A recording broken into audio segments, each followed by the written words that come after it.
early against this team that you hadn't really done in a road atmosphere? Yeah. All last year. Yeah, I think we're just constantly trying to grow. I think I've seen growth from this team in practice situations and everything else. And, we did something the other day in practice where, the first 4 minutes of the game, we want to establish our pace, right? We want to let our team know and let the other team know how this game is going to be played. And that group that started the game, they did that to the other team in practice. And our practices are really close and really competitive. And when they came out with that kind of intensity, that kind of set the tone for the rest of the week.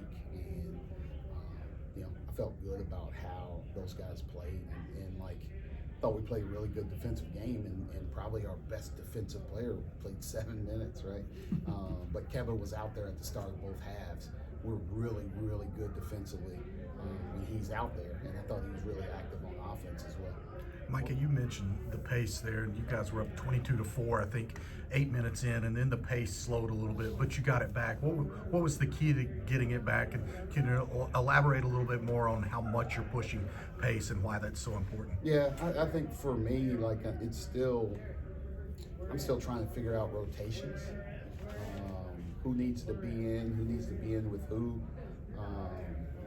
How do we keep our pace up? And Keba being in foul trouble affected it a little bit. Nikita being out affected it a little bit, right? So a couple guys are out of position, a couple guys are out of the game, right? So now some guys have to play longer stretches and longer minutes. So it's still a math project, I guess, that I'm trying to figure it out, right? But that's why you play games like this. And you could feel it slow down, but we also started fouling. They were shooting a bunch of free throws. Now we're taking the ball out of the net every single time. So I think that affected our pace a little bit too. From yesterday